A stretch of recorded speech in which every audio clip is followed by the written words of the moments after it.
only 3% of all female entrepreneurs reach $1 million in revenue. That's a shocking number, isn't it? Only 3%? And it's not because women in business aren't qualified. In fact, most of us are overqualified. It is because women tend to lack confidence in themselves. Deep down, we often don't truly believe we deserve it. So with every sales call comes a frantic need to prove ourselves, which to a potential customer may come across as pushy and salesy, our worst fear. So how do we, as female entrepreneurs, break out of this mindset and confidently embrace our true value?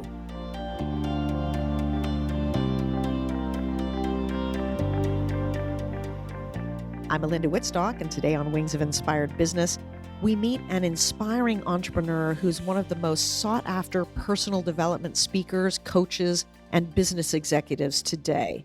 Linda Cormier is both a published author and facilitator of the award-winning Breakthrough Living Personal Development and Coaching Program. She's also the creator of the Heroic Joy Leadership Academy. It teaches leadership, personal growth, and team to teenagers and young adults. She's also the co-founder and CEO of GIA. It's an international wellness company that Linda guided from local startup to an international multi-million-dollar success story. I can't wait to introduce you to Linda. First,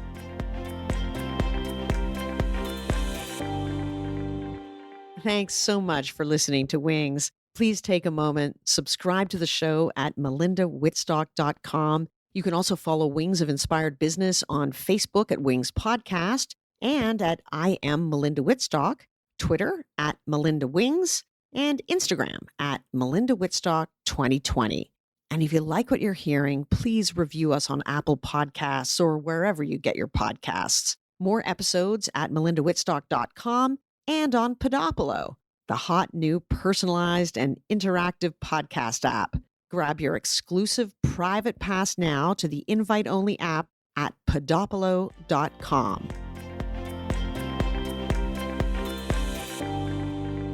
You've lived the past year on Zoom and Slack, and sister, it's time to reconnect and rejuvenate. If you're a female entrepreneur and you want to take your business and your life to the next level, I'm inviting you to something special. Join us this October in beautiful Costa Rica for a 5-star barefoot luxury curated experience. You'll leave aligned with your passion and purpose, rejuvenated with health hacks and business ahas, and deep friendships with other founders like you.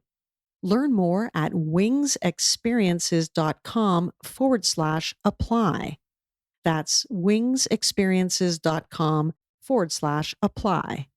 And expect magic.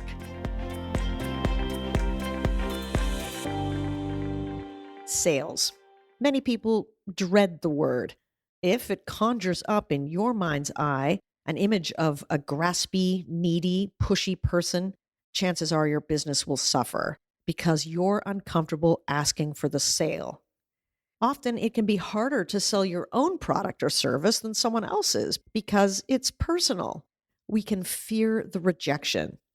Years ago, a mentor got me out of this subconscious limiting belief by making it my goal to get as many no's as possible. It was counterintuitive, and it was brilliant because it meant I was actually asking for the sale, and off the hook, too, personally, if it was a no. Faster than I could imagine, the no's turned yeses, and my mindset block was overcome. Linda Cormier helps business owners and entrepreneurs like you and me boost our sales.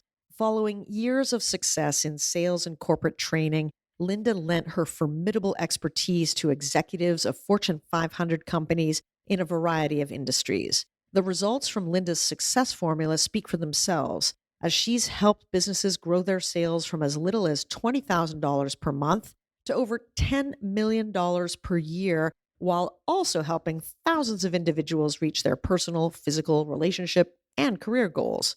Linda has also been selected into the elite circle of 10 female change agents and thought leaders and will be featured soon in an upcoming PBS documentary. It's called The New Paradigm for Business and Changing the World. In 2020, she launched her personal coaching and leadership program, the Journey to Heroic Joy, and the Heroic Joy Academy, which helps aspiring women entrepreneurs step into their personal power by discovering their North Star goals. Today, we talk about how understanding your personal value affects your sales and how you scale your business. So let's put on our wings with the inspiring Linda Cormier.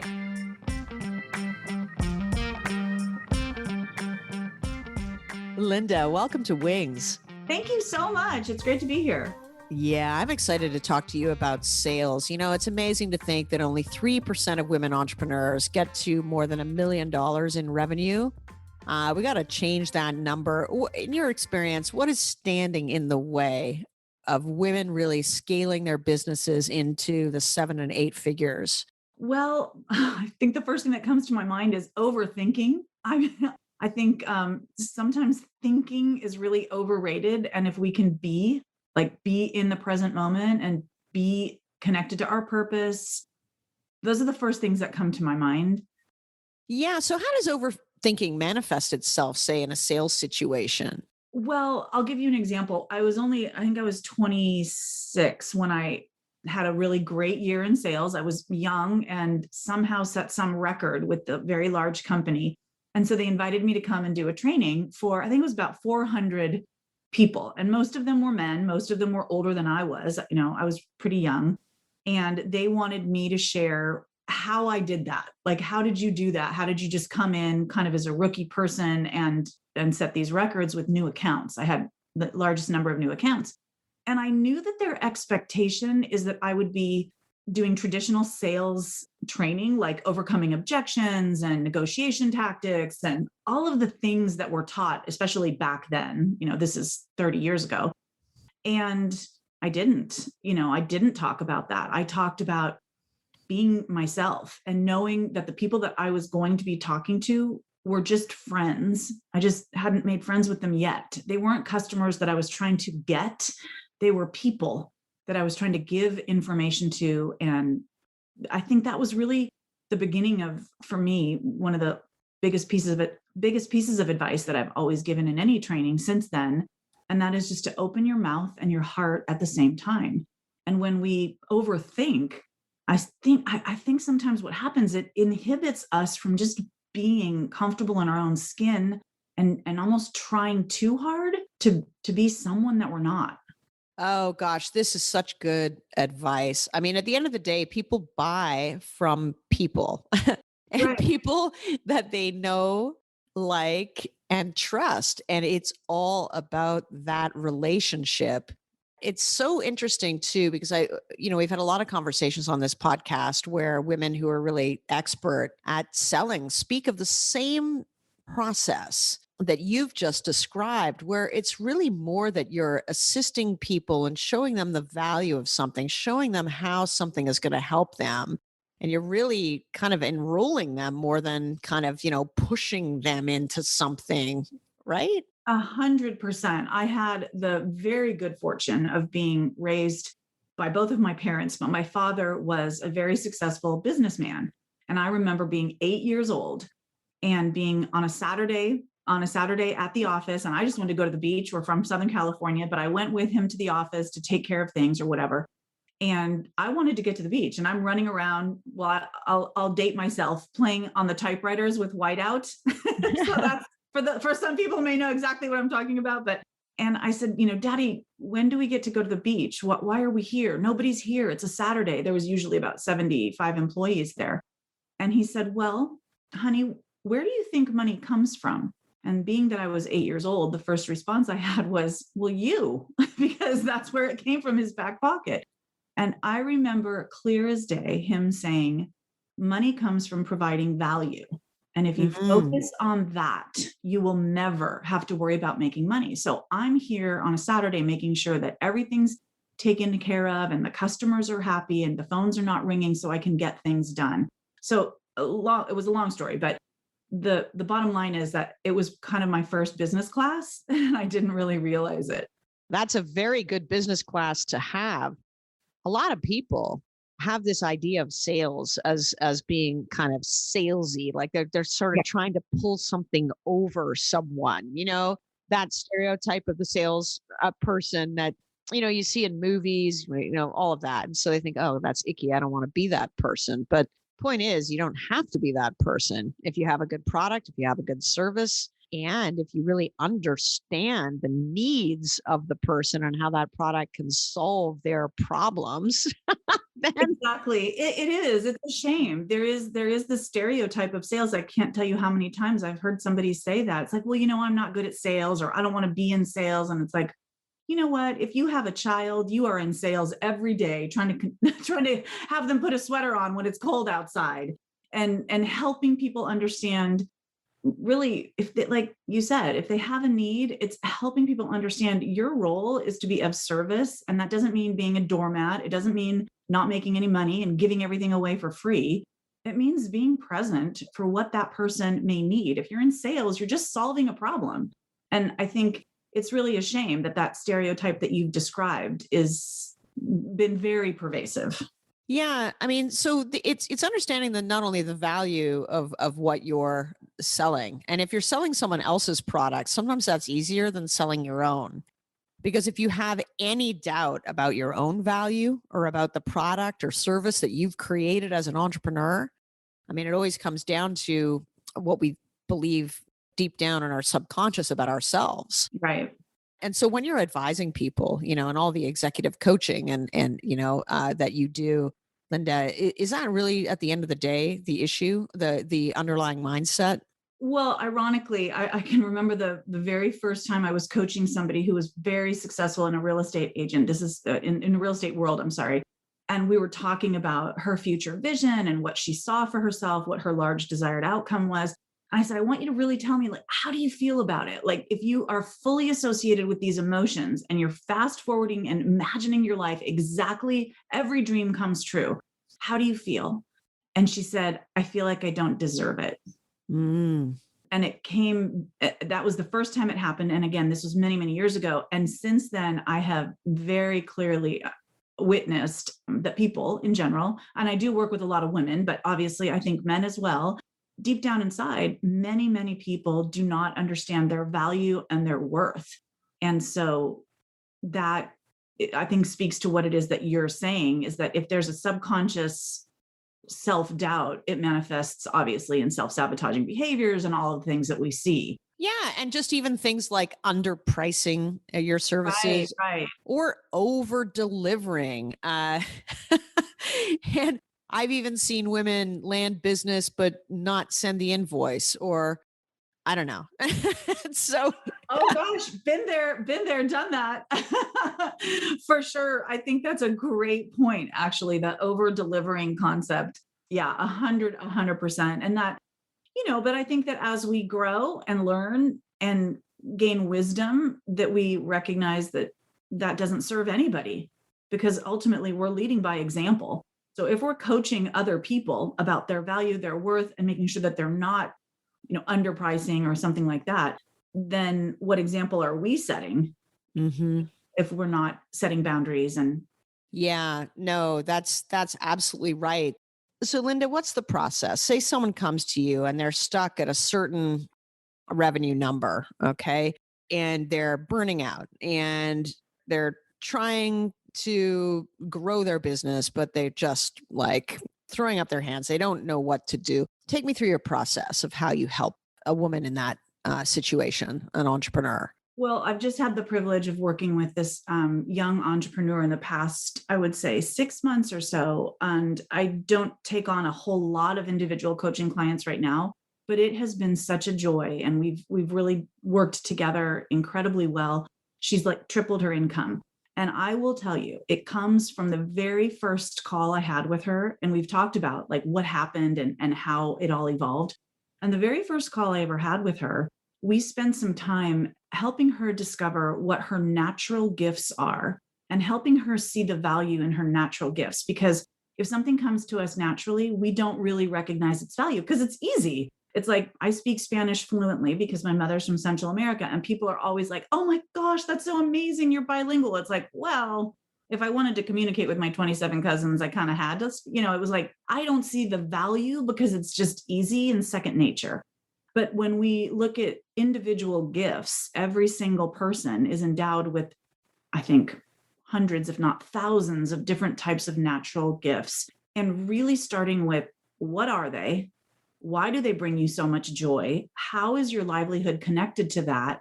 And most importantly, helping them see the value in it, which then translates into elevated confidence, which then Mm. translates into all the good stuff, all the expanding self-worth and self-respect and setting boundaries and having initiative. So that, I mean, I don't know if that answers your question, but that's kind of the process, I would say.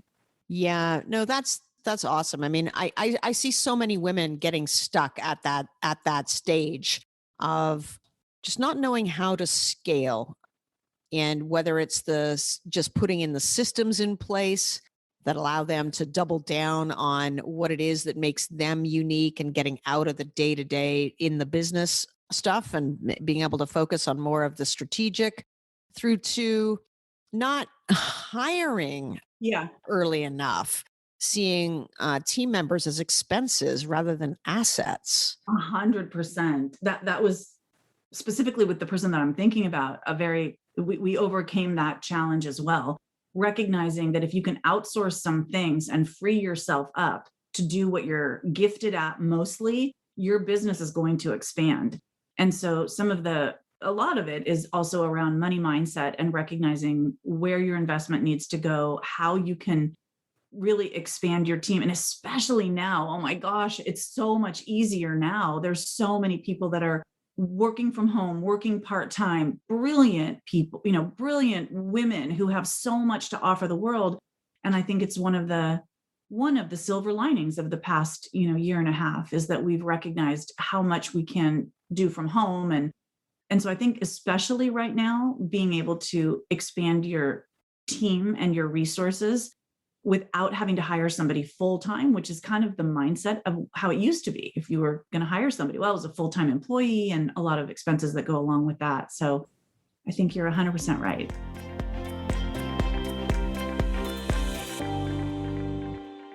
Podcast junkie, social butterfly, active learner, casual listener, go giver. No matter your podcast listening personality, Podopolo has something for you. We've already got nearly 4 million podcasts to choose from, with personalized and interactive listening journeys, ways to connect meaningfully with hosts and friends, win rewards, and make a social impact. Curious? Of course you are. Get early access to the invite-only app at podopolo.com. And if you have a podcast, claim it for free. That's podopolo.com.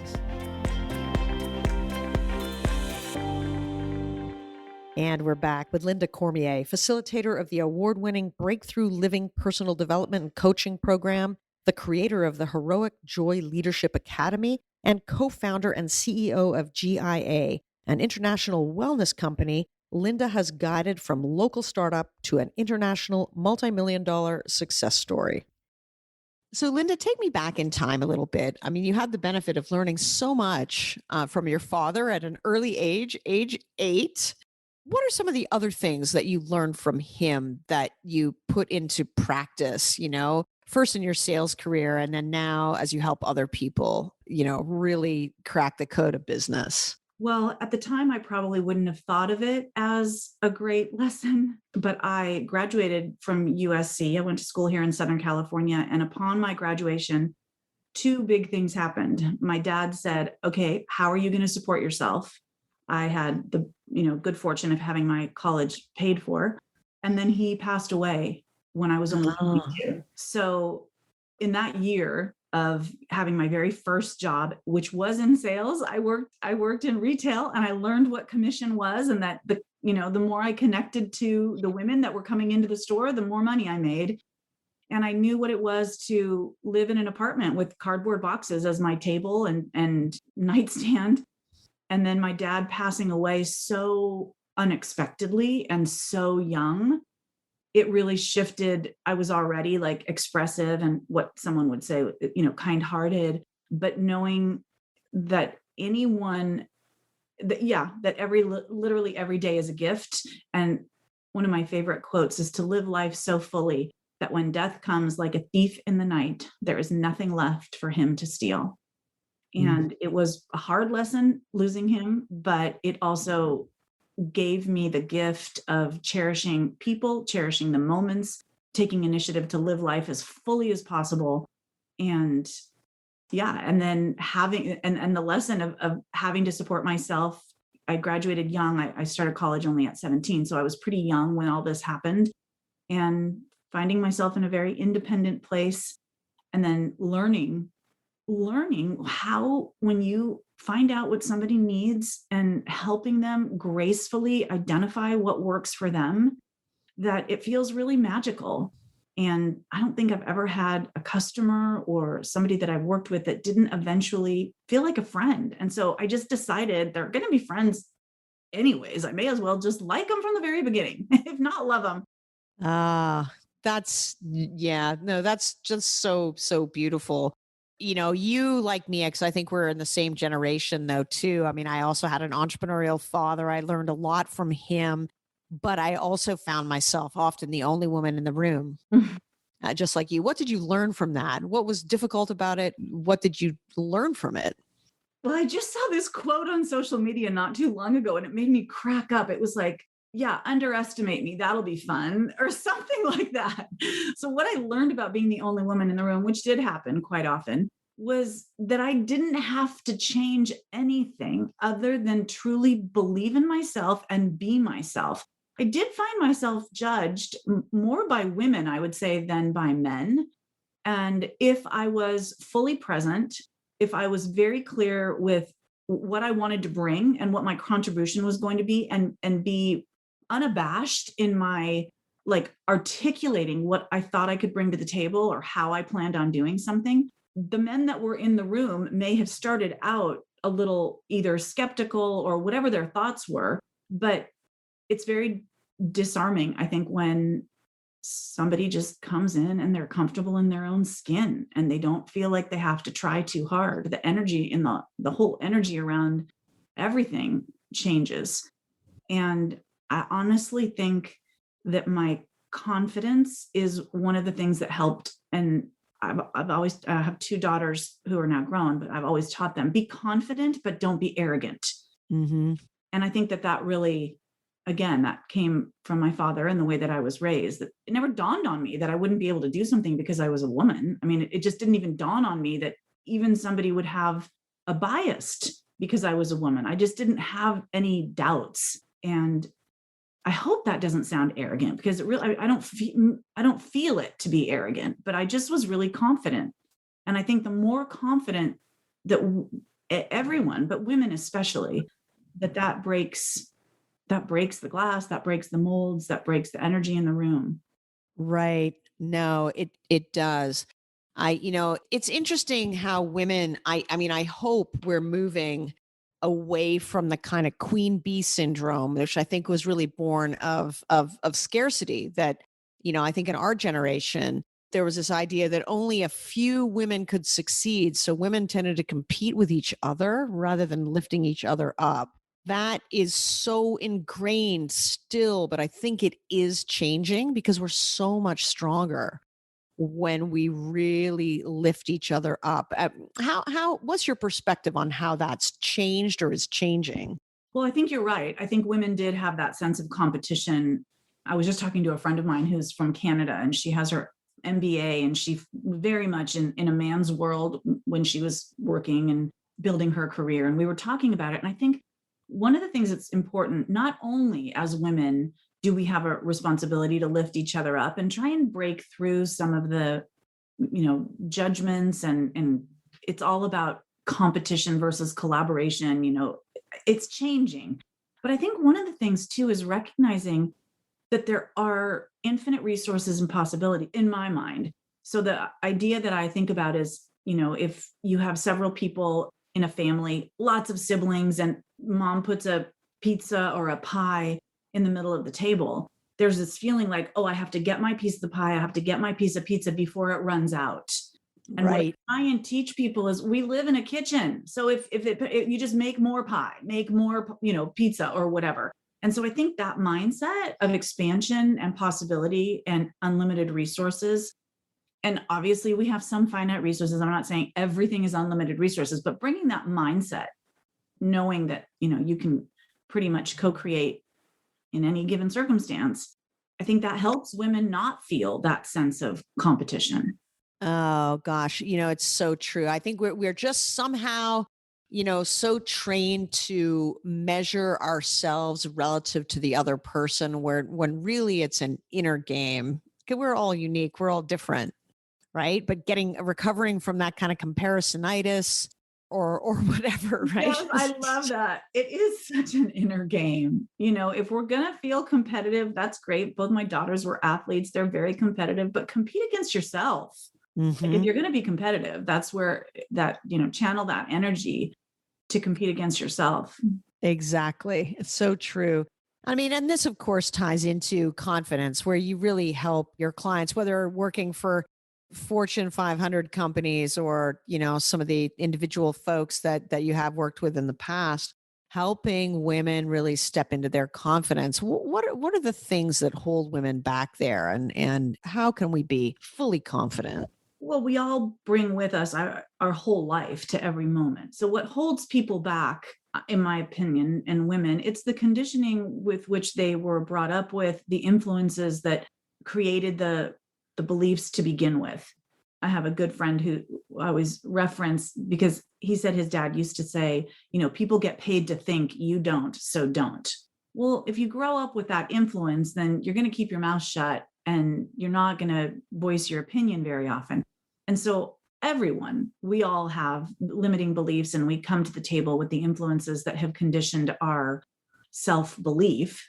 And so, I think the first thing is recognizing we have power to change those beliefs. I mean, there's proven ways to decide this is what's not serving me. This is a belief that's holding me back.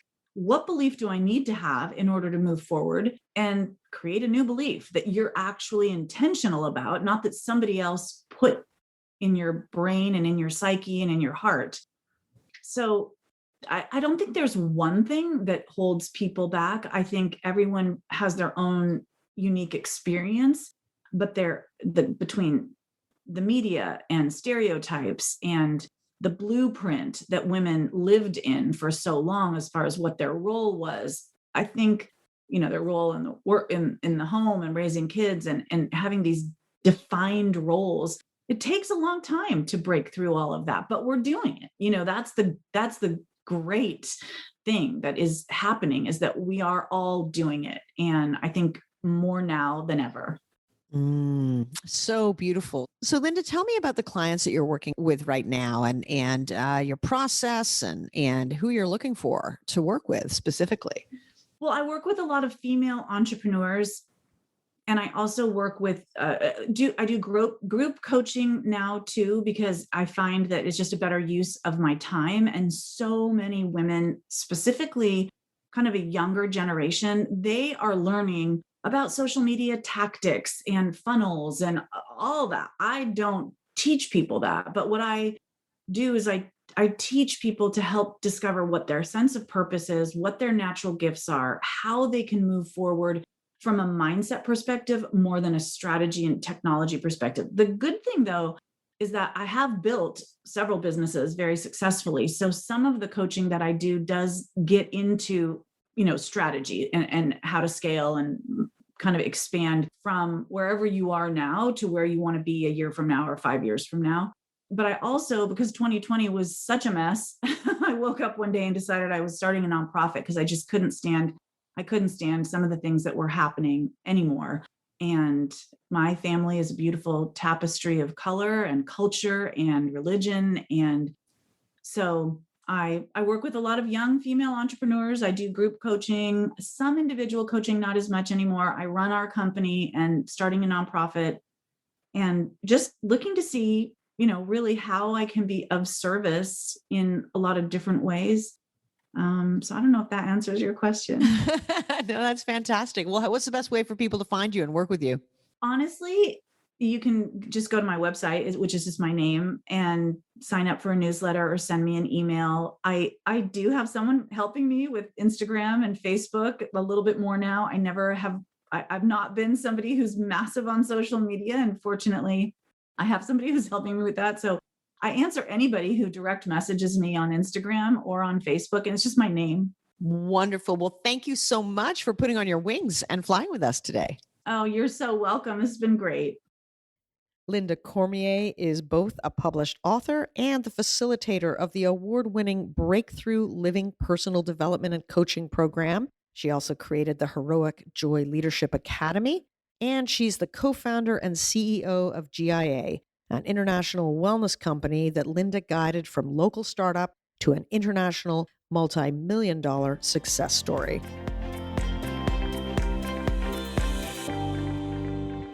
If launching a podcast was on your someday to-do list, today is someday. In fact, it's the perfect opportunity to find your voice because the world needs you right now. I help business owners and entrepreneurs find and build trust with the customers you want to attract, all with a magnetic, mission-driven, and profitable podcast. Join a group right now to work with me to get your podcast launched. More information at melindawhitstock.com/launch-podcast. That's melindawhitstock.com/launch-podcast. That's it for today's episode. Thanks for listening. Head on over to wingspodcast.com and subscribe to the show. When you subscribe, you'll instantly get my special gift, the Wings Success Formula. Women innovating, networking, growing, scaling is the Wings of Inspired Business formula for daily success in your business and your life.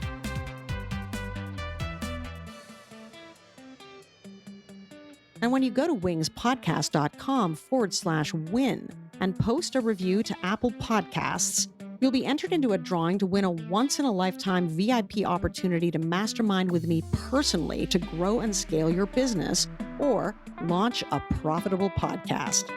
That's wingspodcast.com. And don't forget to grab your exclusive private pass to the new invite-only Podopolo app, where you can build your personalized listening library from 4 million podcasts, connect with friends for meaningful conversation, and win rewards. More at podopolo.com.